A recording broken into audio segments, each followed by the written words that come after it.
자, 우리 성경을 봅시다. 우리 마태 5장 10절로 12절입니다. 오늘은 이제 우리가 마지막 그 하나님의 자녀가 되었으면 세상에서 어떤 영광이나 명예를 얻는 것이 아니고 오히려 어려움을 당하고 핍박을 당한다더라 라고 하는 거. 그래서 왜 또 두 번째는 우리가 왜 그렇게 영광이나 은혜 또 어떤 그런 평화로운 모습이 아니라 어려움을 당하느냐, 왜 어려움을 당하느냐, 핍박을 당하느냐 그런 것이었고요. 오늘은 세 번째 마지막에 우리가 이제 그 방법, 어떻게 우리를 힘들게 하느냐라고 하는 것입니다. 그래서 세상이 우리를 힘들게 하는 그런 그 어떤 그 내면의 정체들을 한번 생각해 보는 시간이 되도록 하겠습니다. 그래서 오늘 본문은 마태 5장 10절로 12절까지 우리 다 같이 한 목소리로 같이 봉독합니다. 의를 위하여 핍박을 받는 자는 복이 있나니 천국이 저희 것임이라. 나를 인하여 너희를 욕하고 핍박하고 거짓으로 너희를 거스려 모든 악한 말을 할 때에는 너희에게 복이 있나니 기뻐하고 즐거워하라. 하늘에서 너희의 상이 큼이라. 너희 전에 있던 선지자들을 이같이 핍박하였느니라. 아멘. 자, 이런 말씀 속에서 오늘 우리가 다시 한번 성도들이 세상에서 어려움을 당할 수밖에 없는 그 이유는 우리가 지난 시간에 예수 때문이다, 진리 때문이다 라고 하는 것이죠. 세상은 멸망의 어떤 길로 안에 있는데 우리는 생명의 길을 가기 때문에 멸망의 길에 서 있는 사단 편에 있는 자들이 결코 생명의 길에 있는 우리들을 결코 그대로 내버려 두지 않는다라는 그런 내용이었죠. 그러면 그들이 우리를 이렇게 핍박할 때 어떻게 핍박하냐 이 말, 방법에 대해서 오늘 우리는 한번 생각을 해봅니다.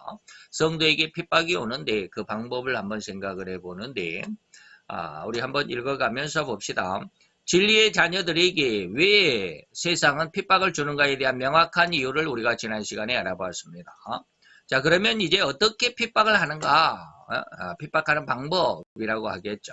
그래서 오늘 본문 안에 11절에 보면 욕하더라. 예수를 믿는 사람을 욕한다. 두 번째는 또 거짓으로 거슬린다. 거짓말로 우리를 계속해서 어려움을 준다. 라고 하는 것이죠.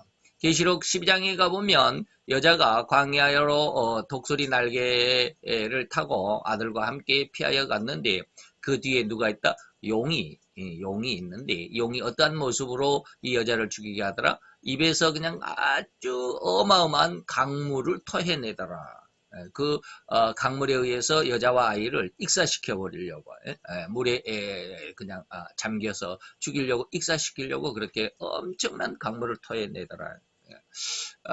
그런데 그 강물이 용의 입에서 이렇게 흘러나와서 여자와 아이를 덮치려고 할 때 희한한 일이 벌어지죠. 그 가운데서 땅이 쫙 갈라지더니 그 어마어마한 물을 그냥 싹 빨아들이고 여자와 아이가 안전하더라. 뭐 이런 내용이 계시록 12장에 있습니다. 이때 여자와 아이는 누굽니까? 여자는 우리가 그 마리아라고 해석을 하면 그 아이는 예수고요. 여자를 교회라고 해석을 하면 그 아이는 성도들입니다. 두 가지 다 해석이 가능하다라고 우리는 이미 배웠죠. 그래서 오늘날 교회와 성도들을 그 뒤에 용은 뭡니까? 사단의 세력 그리고 불신자들의 세력이죠. 예수를 미워하는 그들이 입에서 강같이 물을 토했다. 이게 뭘까요?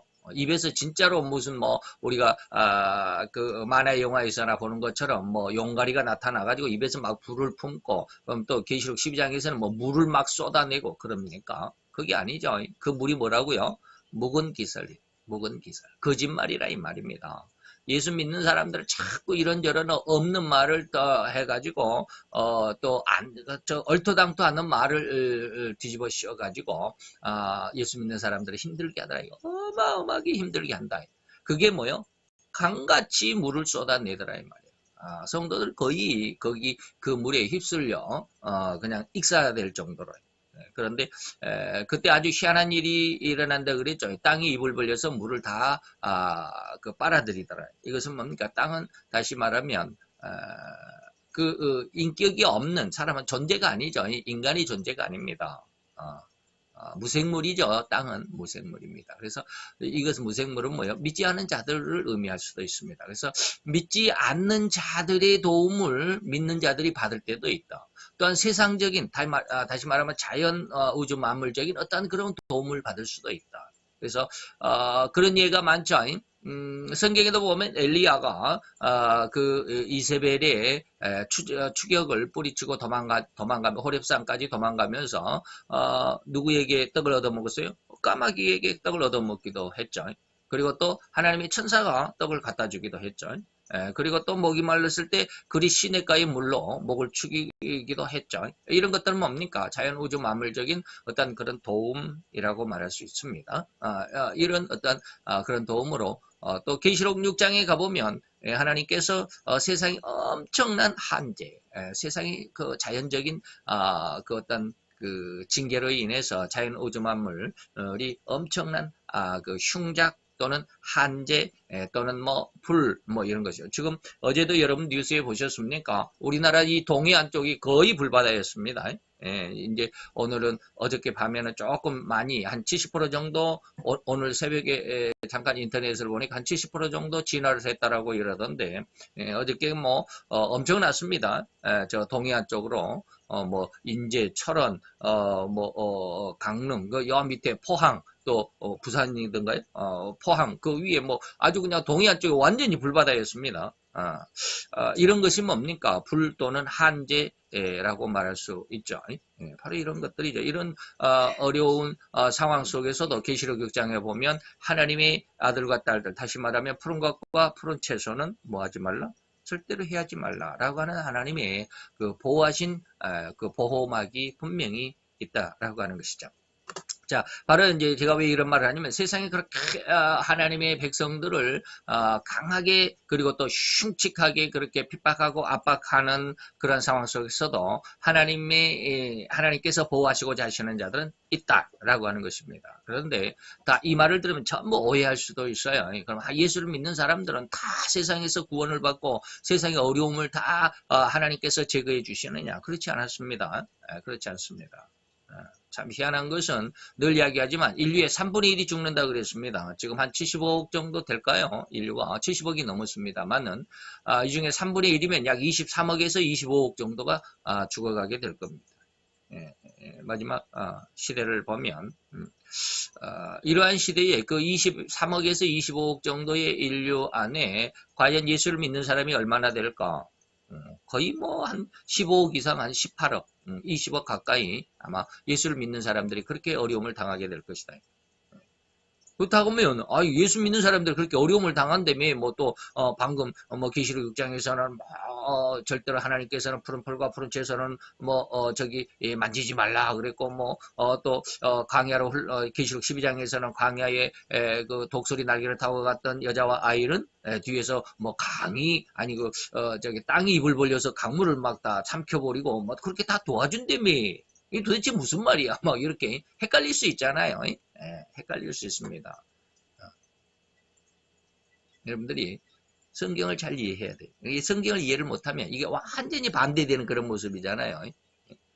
반대되는 모습이에요. 예수 믿는 사람들이 엄청나게 힘들어지더라고요. 근데 예수 믿는 사람들 하나님이 구해주시고 보호해주신다. 이게 도대체 뭔 말이야? 여러분들이 많이 성경을 공부해야 할 필요가 있는 것이 바로 이런 부분들입니다. 이런 것들이 우리에게 어떤 은혜로 다가오는지를 잘 이해할 수 있어야 되죠. 그 말에 대해서는 제가 늘상 말씀을 드렸지만 지금 여기서 말씀을 드리면 좀 그럴 것 같고요. 물론 핵심이 그건데 여러분들이 제 설교 속에서 잘 정신 차리고 들어보면 그런 내용들의 모든 비밀들이 풀어질 것이라고 생각합니다. 어쨌든지 바로 이제 계시록 12장의 여자와 아이를 익사시키기 위해서 뒤에서 용이 입에서 물을 강같이 토해내더라라고 하는 그 물이 뭐냐? 바로 성도들을 고통스럽게 하고 괴롭게 하는 거짓말들 또는 악한 말들 이런 것이다라고 그랬습니다. 바로 이렇게 성도들을 핍박을 한다라고 하는 것입니다. 자, 우리가 늘 거짓 선지자들의 모습을 여러분들에게 잘 말씀을 드렸습니다. 누가 거짓 선지자가 될 것이냐라고 하는 것들. 지난 시간에 우리가 마태복음 의에 줄이고 목마른 자에 대해서 우리가 이제 뭐라고 그랬습니까? 속편으로 해갖고 세 가지 제가 하나님 앞에 책망받은 것이 있다라고 이렇게 말씀하시면서 그 중에 하나가 거짓 선지자가 되어가는 길에 대해서 여러분들에게 말씀을 드렸습니다. 바로 여기입니다. 처음에는 예수를 잘 믿는 사람들이었지만 다시 말해 성령으로 시작했지만 마지막으로 육체로 마치는 이러한 사람들이 무지무지 많습니다. 이게 바로 이제 음녀에 속해 있는 자들, 그 휘하의 거짓 선지자들이라고 말하는데, 수많은 종교가들이 뭘까요?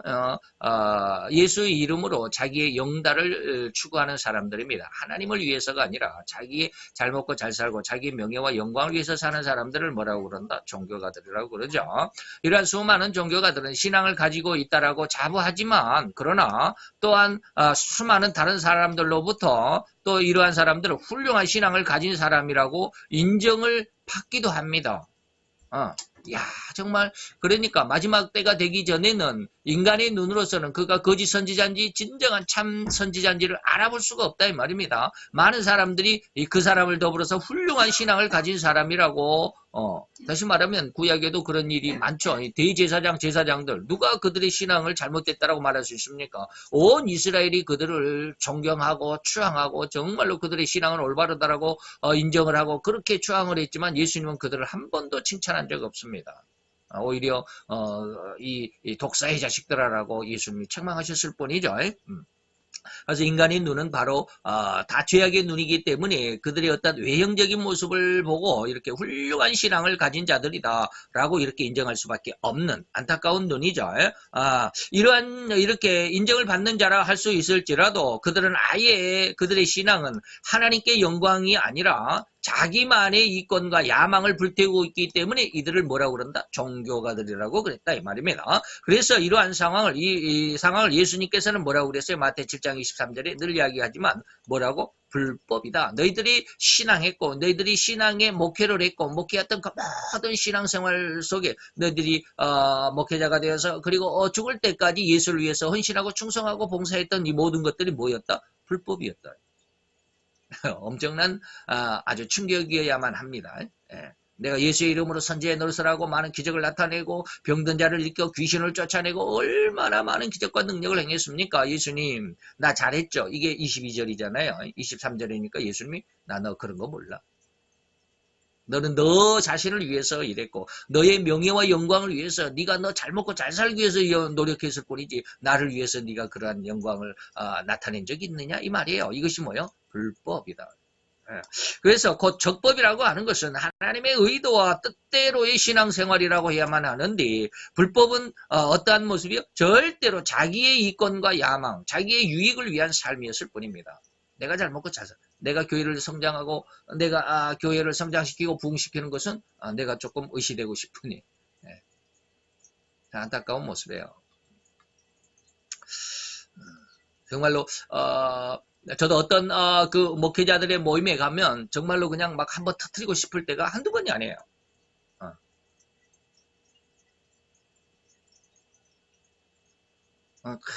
정말 이게 도대체 이런 말을 한번 뒤집어 엎어야 되는지 이게 뭐 터트려야 되는지 정말로 고민이 많아요. 어떤 우리의 뭐 시찰이든지 노회든지 어떤 목회자들의 모임에 가든지 어찌든지 간에 어떤 모임이든지 간에 가면 그냥 한번 터트리고 싶은데 그냥 아주 속에서 불이 나요.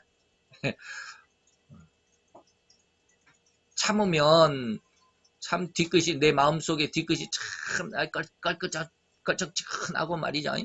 또 그렇다고 해서 그냥 터트리면 또 그냥 또 난리법석이 날 것 같고 어떻게 할지를 모르겠어요. 무엇이 옳은 것인지 아직도 제대로 정립이 안 되더라고요.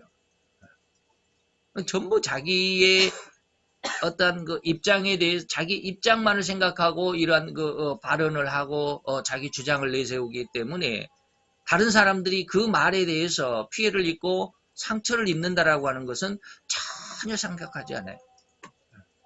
자기의 이권과 자기의 유익을 위한 삶이다. 이러한 신앙생활이다라고. 아무리 목회를 오래 하고 아무리 목회를 많이 하고 아무리 신앙생활이 뭐 40년 50년이 되고 막 그래도 그런 사람들은 다 가만히 여러분들은 모르겠지만 저는 가만히 그들을 이렇게 말을 들어보면 전부 자기의 영광, 자기의 명예, 자기 잘난 맛에 사는 뿐이지 아니 이제 뭐 목회자 초년생들 이제 뭐 시작하는 쉽게 말하면 개척하는 그런 어떤 목회자들은 전혀 생각하지 않아요.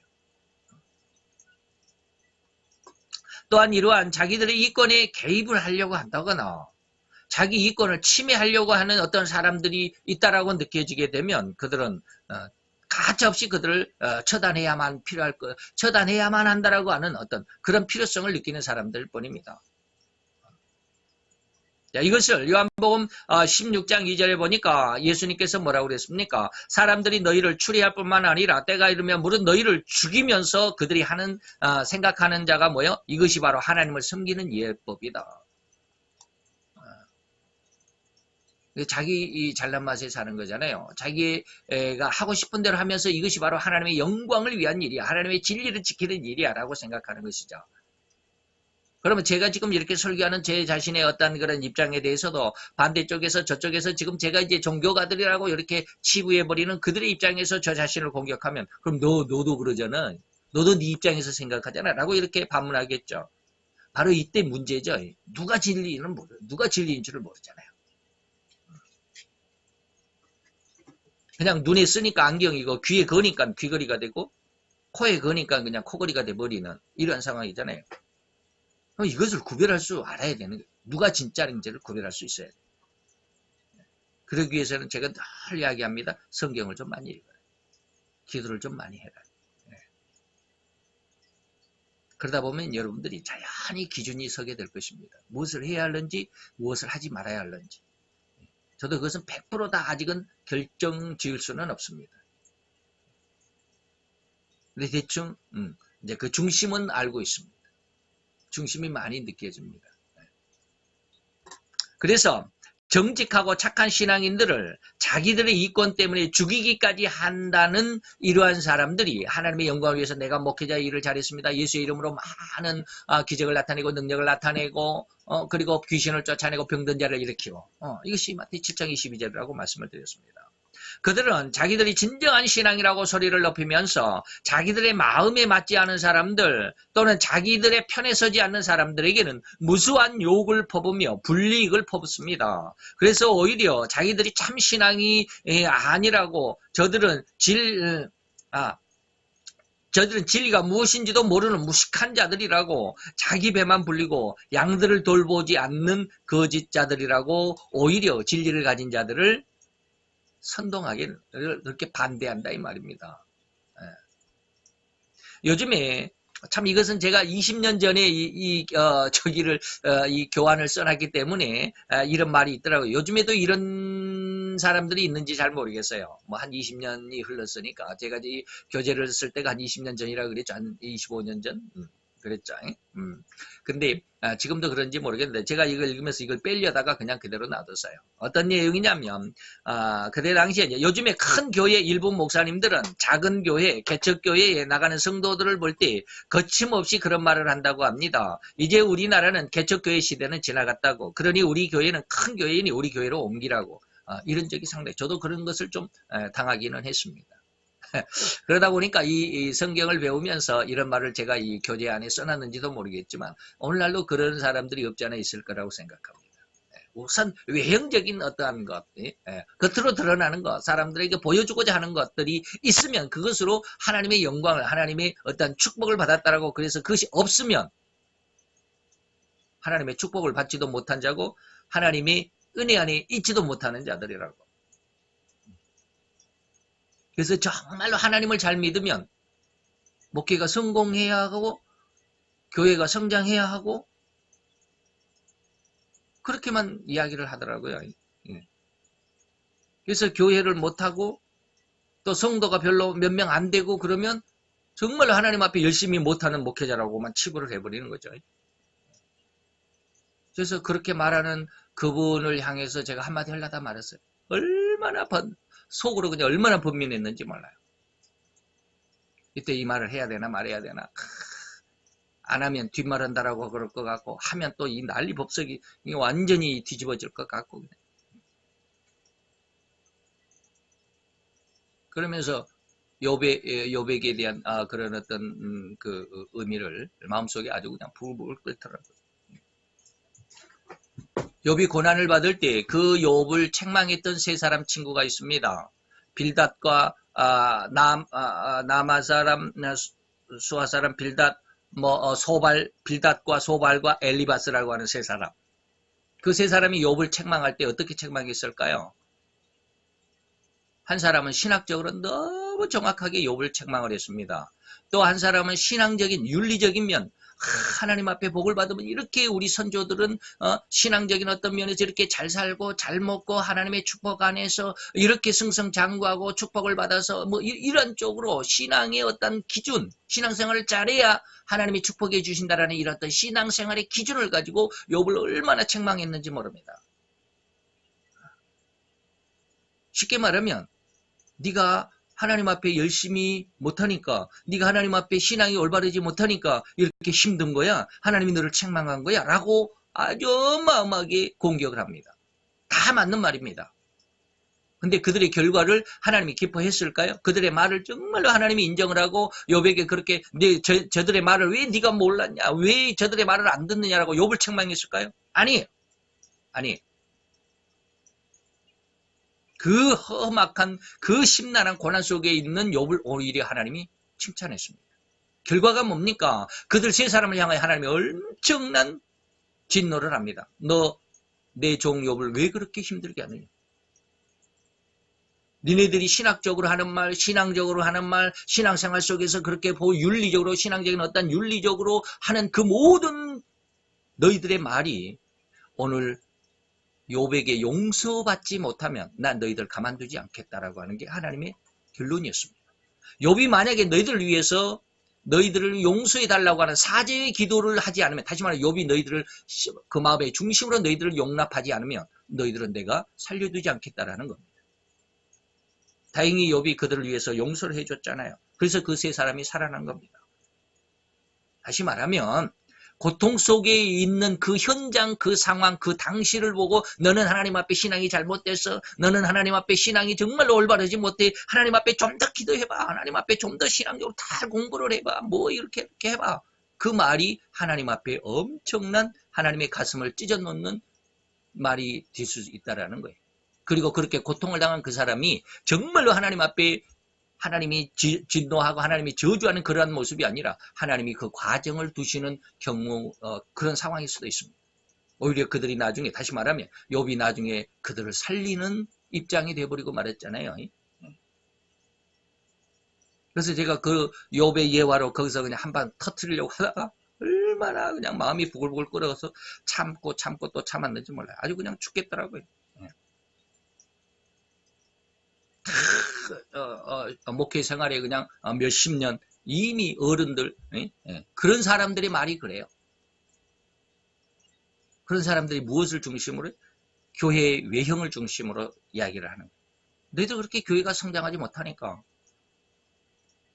너희들 그렇게 교회가 부흥하지 못하는 것은 열심히 목회를 못했기 때문이야. 열심히 하면, 열심히 기도하고 열심히 목회하면 하나님이 축복 안 해주실 리가 없잖아. 그건 맞잖아요. 너무 정확한 말이잖아요. 근데 그 현실만 보고 그렇게 이야기를 하는 걸, 그런 이야기를 종종 듣습니다. 거의 종종이 아니라 거의 모든 이야기가 다 그렇습니다. 그때마다 그냥 한 번씩 그냥 터뜨리고 싶은데, 그걸 참아야, 그 참는 것이 옳은 것인지 아직도 결정을 못하고 있어요. 바로 이런 겁니다. 그래서 우리는 이미 지난 시간에 여호와가 가정 파괴범이다라는 말씀을 제가 3번 하나님 앞에 책망을 들었다라고 했을 때 그 중에 하나가 바로 이런 것이었죠. 이런 여호와가 가정 파괴범이다라고 하는 그런 제목하에서 하나님께서는 그의 사랑하는 백성들을, 그리고 그의 가정들을, 더욱이는 그의 선택한 민족들이나 그 하나님의 나라들까지라도 하나님은 철저하게 파괴하시고 난 다음에 다시 세우신다는 사실을 우리는 지난 시간에 말씀을 드렸습니다. 하나님은 그냥 축복해 주시지 않습니다. 우리 속에 그냥 죄악이 그대로 그득히 있는데, 그 그득히 있는 그 죄악을 그대로 덮어놓고 그 위에 하나님의 신앙을, 더 엄청난 축복을 주시지 않는다라는 것을 제가 여호와가 우리 가정의 파괴범이다라는 그런 제목으로 설교를 해드린 적이 있습니다. 또 더 나아가서 욥과 사도 바울은 자기들의 삶과 자기들의 육신에 좋게 여겨지는 것만, 다시 말하면 잘 먹고 잘 사는 것만을 가지고 하나님의 축복이라고 결코 말하지 않았습니다. 욥이나 사도 바울은. 오히려 자기들이 육신의 삶 속에서 엄청난 고난과 고통, 다시 말하면 사도 바울도 그랬잖아요. 내가 뭐 다른 선지자들보다 다 많은 어려움을 겪었다.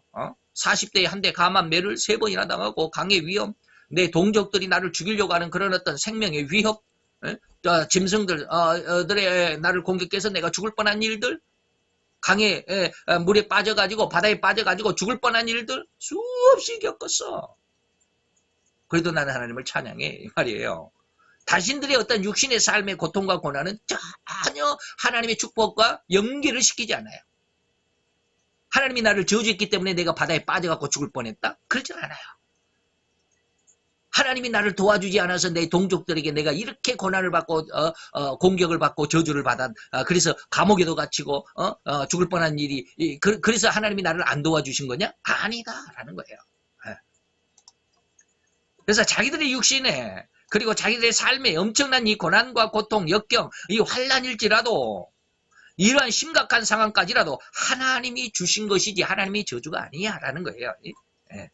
그래서 하나님은 하나님의 은혜라고 믿으면서 하나님을 배반하지 않았던 욥이나 사도 바울의 인생의 모습이었습니다. 진실로 잘 되는 것만이 아닌 우리 인간의 눈에는 잘못될 수도 있고 실패일 수도 있고 패망을 당하는 것 같은 그러나 그것이 바로 하나님의 장중, 수중을 이거 손바닥 장자입니다. 한문으로 손바닥 안에 있는 말이야. 장중에 그리고 하나님의 주권하심, 주관하심 하에 그 안에서 진정으로 가장 축복의 지름길일 수 있다라고 하는 것을 잊어서는 안 됩니다. 아무나 되고 그냥 막 그렇게 눈에 보이는 대로 이런 말하고 저런 말해서는 안 된다라는 거예요. 근데 우리는 그렇게 너무 눈에 보이는 대로 세상적인 어떤 성공의 기준을 가지고 하나님의 신앙의 기준을 평가하려고 하는 너무 어리석은 모습을 가지고 있죠. 이는 하나님 앞에 진정으로 있을 수 있는 일이겠는가? 할 수 있는 말이라고 생각하느냐 이 말. 그렇게는 안 되죠. 우리 옛말에도 동량은 주지 않을진정 바가지는 끼지 말라고 그랬잖아요. 다른 사람들도 저 같은 어떤 그런 마음이 있었는지 모르지만 어떤 목사님이 자기의 어떤 어려움을 한번 이야기를 했다가 그렇게 어른 목사님한테 호되게 그렇게 꾸지람을 받더라고요. 그래서 제가 그렇게 방금 이야기했던 욥의 어떤 그런 예화를 들어서 한번 터뜨리려고 하다가 정말로 미칠 뻔했어요. 시체말로 미칠 뻔했어요. 그거 참나라고.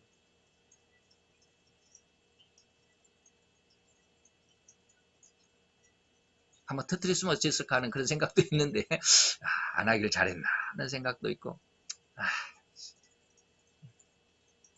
그래서 믿지 않은 세상에서도 나보다 못한 사람들에게 아까 제가 뭐라고 그랬습니까? 계시록 12장에 보니까 여자와 아이의 뒤에서 사단이 그냥 용이 물을 강같이 토해내가지고 그 여자와 아이를 익사시키려고 했을 때 누가 도와줬다고? 땅이 도와줬다.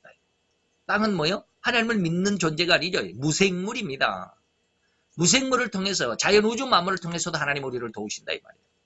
다시 말하면 세상에서도 나보다 못한 사람들에게 사람들에게 대한 동정을 안 믿는 사람들도 그러죠. 그런 동정을 가지고 있는데 신앙을 가지고 있는 사람들 그것도 지도급에 있는 사람들이 이렇게 성도들을 착하기만 한 사람들을 유혹해서야 되겠느냐. 근데 자기들은 그것이 옳은 신앙이라고 생각을 하고 있어요. 너무 안타깝잖아요. 어처구니 없다라는 말을 여기에 쓰기보다는 너무 안타까워요.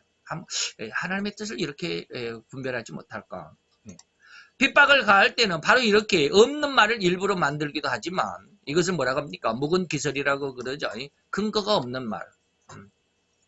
예수님을 고발하는 사람들도 여러 증인들을 불러왔지만 오히려 그들의 증언이 서로 엇갈려서 예수를 비난하고 예수를 죽음에 넘겨줘야 하는 어떤 증거로 채택하지 못했다라는 것이죠. 마가복음 14장 56절이 바로 이런 말입니다. 이는 예수를 쳐서 거짓 증거하는 자가 많지만 예수를 고발하는 자는 많지만 그들의 증거가 서로 뭐요? 다 동일한 것이 아니더라. 이 사람은 이런 말하고 저 사람은 저런 말하는데 이 말과 저 말이 전혀 다르더라 이 말입니다. 자, 이처럼 이 세상에서 하나님을 믿는 성도들이라고 자부하던 사람들이라도 7가지 하나님 자녀의 자격을 체험하지 않았기 때문에 다시 말하면 그 중에서 가장 핵심이 뭐예요? 10년 가난의 은혜는 체험을 했기 때문에 예수의 백성이라고 생각은 하지만 그러나 그들이 애통을 통과하지 않았더라 이 말. 자기 속의 죄성을 깨닫지를 못해요.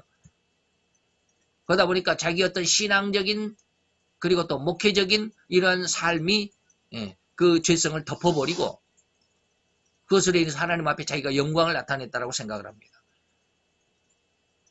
다시 말하면 제가 말하는 여기서 하나님의 자녀의 자격을 체험하지 않았다라는 말은 바로 그겁니다. 애통을 통과하지 않았기 때문에. 그래서 엄청나게 크게 부흥을 하고 교회를 성장시키고 했어도 다 자기 명예와 영광을 위해서 하잖아요. 우리나라에서 지금 그 교회가 아마 제일 클 겁니다. 제일 큰 교회. 목사님이 이미 돌아가셨습니다. 근데 그 목사님이 돌아가시기 전에 미국에 있는 자기 교단의 어떤 목사님을 데려와서 후임으로 앉혔습니다. 근데 그 교회는 서울의 아주 비싼 동네입니다. 아주 비싼 동네에 있으면서 모토가 뭐냐면 그 돌아가신 원로 목사님이겠죠. 이전 목사님의 모토가 뭐냐면 가난한 자들이 친구가 되어라. 그런데 미국에서 데려온 이 목사님이 자꾸 그 교회를 부자 교회로 만들려고 했는 모양이에요. 좀 어깨가 으쓱할 정도로 그런 어떤 자부심을 자꾸 고취를 시키고 그러니까 그 돌아가셨던 그 목사님이 돌아가시기 전에 그런 말을 했답니다. 아무개 목사는 왜 우리 교회를 그렇게 부자 교회로 만들려고 하나?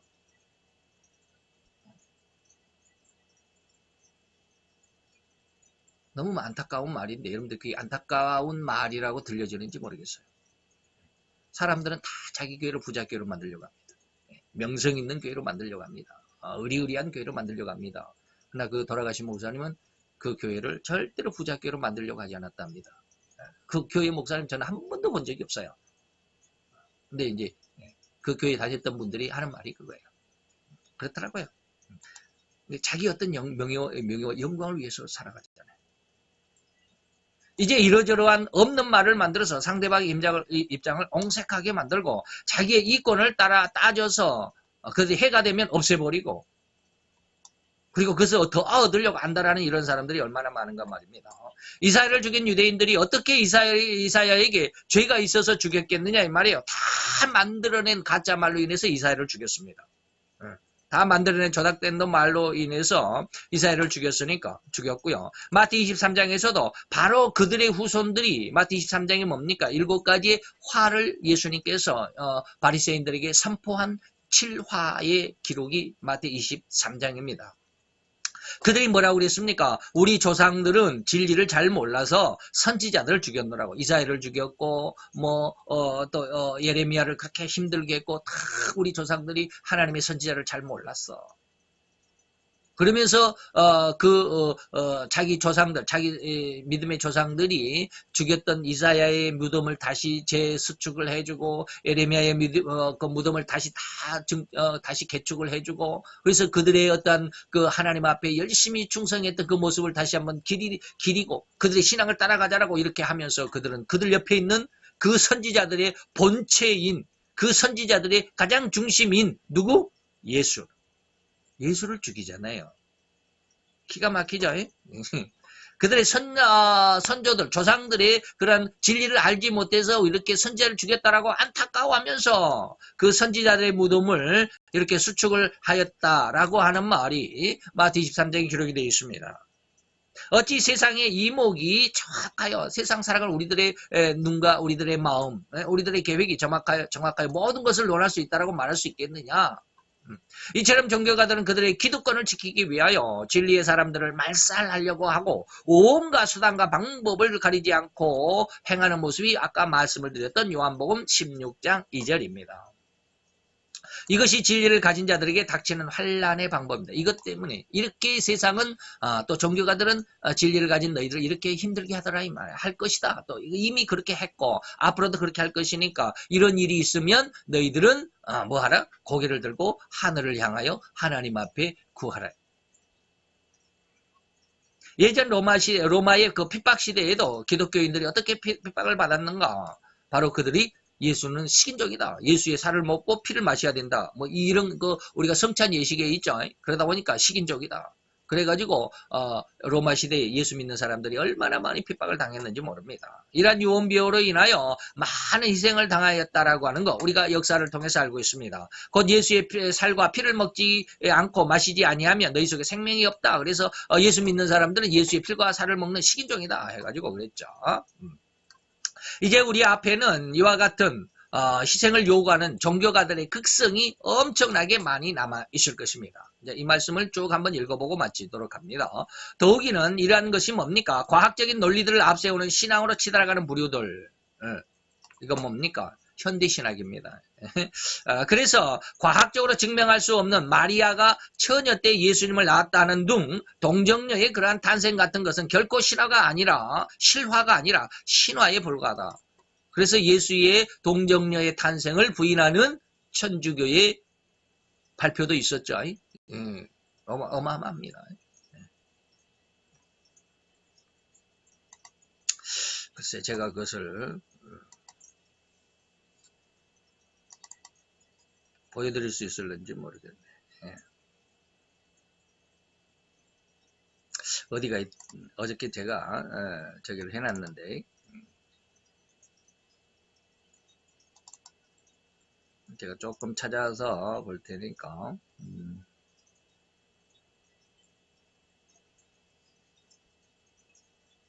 하하 그게 아니네.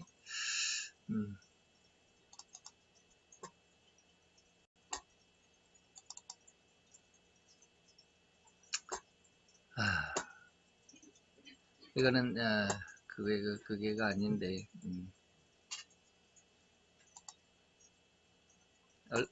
컴퓨터가 지금은 많이 느려져 가지고 이게 뭐냐면 뭡니까? 기독교 국가였던 영국, 기독교를 제일 먼저 퍼뜨렸다고 해도 과언이 아닐 정도죠. 미국을 낳았던 나라가 바로 영국이죠. 영국에서 퓨리탄들이 쉽게 말하면 도망을 가서 만든 나라가 미국이죠. 그래서 영국이죠. 영국이 하나님의 기독교 국가잖아요. 그런데 이제는 뭡니까? 영국에서 공공연하게 이렇게 외치죠. 영국은 더 이상 기독교 국가가 아니다라고 하는 것이죠. 이거 판사가 뭡니까? 부장판사가 이제 선언한 내용입니다. 그래서 모든 공공생활은 체계적으로 비기독교화 되어야 된다라고 선언을 했죠. 그래서 영국은 더 이상 기독교 국가가 아니다. 그러나 이 사람은 그걸 반대하는 그런 어떤 쉽게 말하면 영국 총리였는데요. 총리였는데 그 부장판사의 말을 조금 거부하면서 이 사람은 조금 신앙이 있었던 모양이죠. 사람들이 더 이상 옳다 그러다를 말하기를 꺼려하는 것. 다시 말해 기독교 국가다 아니다 이런 것을 함부로 말하는 게 좀 꺼림칙하다 이 말이 이제 신앙이 없다 이 말입니다. 원하는 대로 살아가고 있다.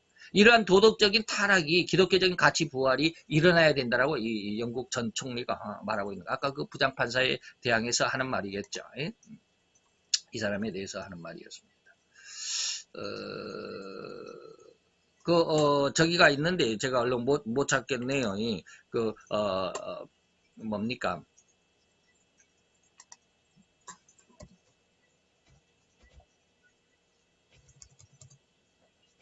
이런 걸, 이거,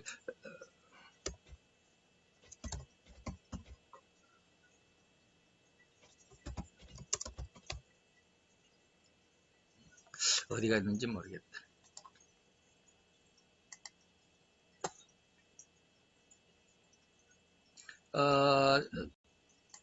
천주교에서 예수의 동정녀 탄생을 더 이상 인정하지 않는다. 우리는 그것을 믿지 않는다라고 천주교에서 정식적으로 이렇게 공표를 해버린 그런 게 있었습니다. 근데 제가 어디다가 있는지 모르겠습니다. 다음에 찾으면 좀 봅시다. 어쨌든지 이제 본론으로 돌아갑시다. 바로 이렇게 과학적으로 믿는 이러한 그러한 그 신앙들이 엄청나게 많아지게 될 것이다 이 말입니다. 우리는 이를 믿음의 중심에 둘 수가 없습니다. 결코 그런 말에 현혹이 되어서는 안 됩니다. 이렇던 인간들이 널리 수용할 수 있는 다시 말하면 이것은 앞에서 말하는 게 이게 뭡니까? 다시 말해 오늘날 현대 과학적인 어떤 신앙을 가진 사람들은 예수의 동정녀 탄생을 우리의 믿음의 중심에 둘 수 없다라고 아까 제가 이제 뭐 천주교에서 2014년도에 아마 그걸 선포를 했을 것 같습니다. 그런데 이렇게 예수의 동정녀 탄생을 믿을 수 없다라고 하는 이러한 발표. 그래서 예수의 동정녀 탄생이 우리의 믿음의 중심이 된다라고 하는 것을 거부하는. 이것을 선언했죠. 이렇던 인간들이 이런 말을 하면 모든 사람들이 거의 그냥 동조할 수밖에 없죠. 왜? 인간들이 마음속에는 예수를 거부하는 심성이 그대로 들어있으니까. 그래서 널리 수용할 수 있는 그럴듯한 말로 과학이라는 미명 안에서 엄청난 미혹의 말들을 만들어내는 것이다 말이죠. 더 나아가 그들은 그렇게 진리의 사람들을 죽이기까지 하면서 나름대로는 진정 하나님의 영광을 위한 일이라고 자부하게 될 것이다. 아까 요한복음 16장 2절 그래서 1절로 3절까지 내용이 다 그런 내용이었습니다. 그 핵심이 아까 말씀드렸던 2절이었죠. 자, 성경은 예수님은 예언하셨음을 기억합시다. 진정한 진리의 길이 어느 길인지를 밝히 알고 있어야만 하고 그 길에서 승리하는 성도들이 다 되시기를 간절한 마음으로 바라는 바입니다. 이게 상당히 이제 이 파란 글씨가 이제 제가 써놔서 상당히 긴데 한번 쭉 읽어만 가겠습니다. 설명하지 않겠습니다. 더욱이 오늘날 아니 예수님의 재림 때 직전까지 사단은 하나님의 백성들 곧 예수님의 백성들을 괴롭히고 더 큰 고통을 안겨주기 위해 덤벼들면서 힘들게 하는 일들 중에 더욱 강력한 것이 육신적이거나 그리고 모든 인간들이 눈으로 또는 어떤 인간의 이성으로 느낄 수 있는 그런 세상적인 것들을 조그마한 은혜를 얻은 자들이라고 한다면 세상적으로 이러한 것을 얻었다. 이성적으로 이런 것을 얻었다라고 하는 사람들은 이러한 것들을 은혜가 있는 사람들은 조금만 은혜가 있는 사람들은 알 수 있을 것이다. 이 말입니다. 그러나 좀 더 강교한 방법이 있음을 자각하는 것이 좋습니다. 제가 무슨 말을 하는지 잘 한번 귀담아 드려야 합니다.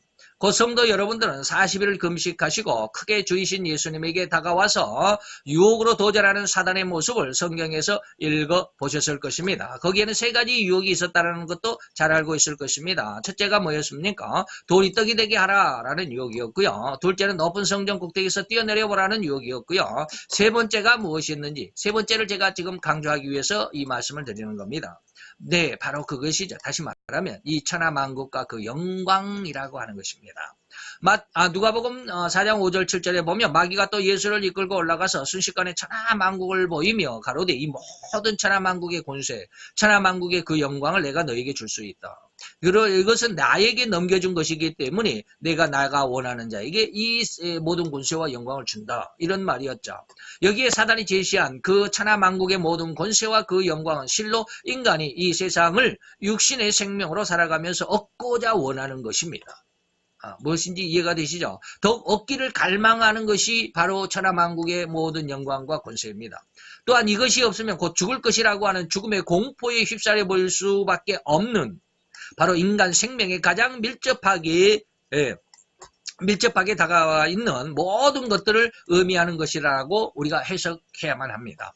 그래서 오늘 제가 여러분들에게 제시하고자 하는 권면의 말씀은 바로 이것입니다. 이 천하만국의 모든 권세와 그 영광을 얻고자 하는 심성을 강력하게 용솟음치게 하는 것이 사단의 계략이다.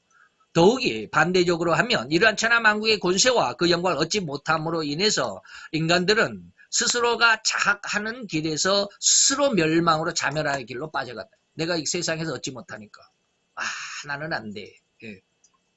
곧 인간의 마음속 깊이에서부터 이 세상을 얻고자 원하게 하면서 또한 이를 얻으려고 욕심 속에서 모든 수단과 방법을 동원하게 되는데 그 수단과 방법에는 결코 적법이 아닌 오직 남을 속이는 방법 그리고 하나님을 속이는 방법 그것이 바로 탈법이고 위법이다라고 하는 모든 수단과 방법을 동원해서 얻으려고 한다. 오늘날 버닝썬 여러분 뉴스에서 좀 그 중심을 잘 보셔야 돼요.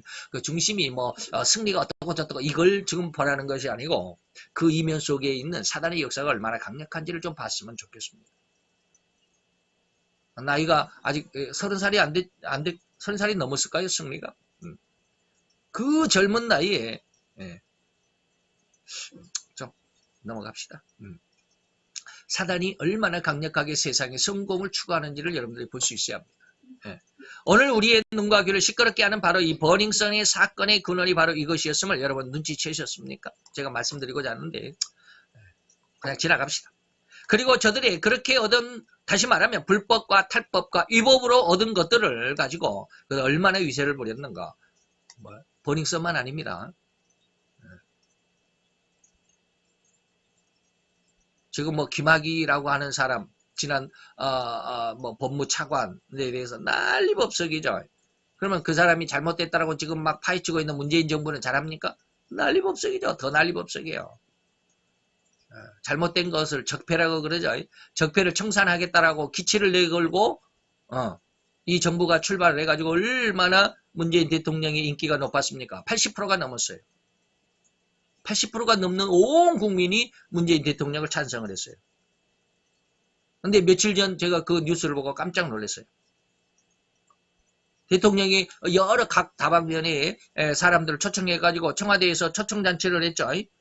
근데 그 뭐 청년 실업 뭐 위원장인가 뭐 청년 문제에 대해서 뭐 하는 어떤 그 단체의 대표가 청년 30몇 살짜리가 거기에 초청을 받아서 갔는데 그가 자기의 발언 시간에 청년들의 실업 문제를 놓고 얼마나 안타까웠는지 우리가 청년들이 이렇게 직장이 없어서 직장을 얻지 못해서 이렇게 힘들고 어려워서 이 정권을 바꿔보면 저 바뀐 정권에서 우리가 좀 더 잘 살 줄 알고 좀 더 직장을 얻을 수 있는 쉬운 길이 있을 줄 알고 아주 기대를 하고 정권을 바꾸는데 한 여력을 다 했는데 정권이 바뀌어도 아무런 변화가 없더라.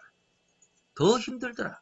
그러면서 그 청와대 모든 그 카메라가 지금 자기를 보고 있잖아요. 생방송으로 중계된. 그래서 펑펑 울어버렸어요. 그래서 그 청와대 대통령이 지금 초청 만찬에서 울어버리니까 어떻게 해요? 난리 난 거지. 이제. 그래서 청와대에서 야 다 꺼 카메라 꺼 해갖고 비공식 그 공개 장소에서 비공식으로 그 자리에서 비공식으로 돌려버렸어. 카메라 다 꺼버렸어요. 제가 그 소식을 듣고 너무 가슴이 아팠어요. 처음에 이 문재인 대통령이 이 나라를 정권을 바꿔서 잡아가지고 뭐라고 그랬습니까? 나 국민들과 소통한다. 뭐 1년에 몇 번씩 국민들과 아주 그냥 허심탄회하게 대화를 하고 싶다 해갖고 텔레비까지 나와갖고 국민들하고 대화하는 그 모습을 한 번인가 두 번인가 비춰줬잖아요. 근데 지금 3년이 지난 지금에는 한 청년이 이 정치에 대해 정책의 방향에 대해서 좀 안타까움에 눈물을 흘리게 되니까 거기에 대해서 전부 다 카메라를 꺼버리잖아요. 국민들이 더 이상 봐서는 창피하겠다 이 말이에요. 버닝썬의 문제만 아니에요. 적폐를 청산하겠다라고 기치를 내건 그런 사람들이 그 어떤 슬로건 그 말이 중요한 게 아니에요. 자, 그렇게 하지 못하는 자들은 은근히 멸시하죠. 그런 어떤 불법과 탈법 위법으로 어떤 성공과 명예를 얻으면서 그것을 얻어가지고 또 이렇게 자기의 뭡니까 위세를 부리는 이런 사람들 그리고 또 그렇게 위세를 부리지 못하는 자들을 은근히 멸시하고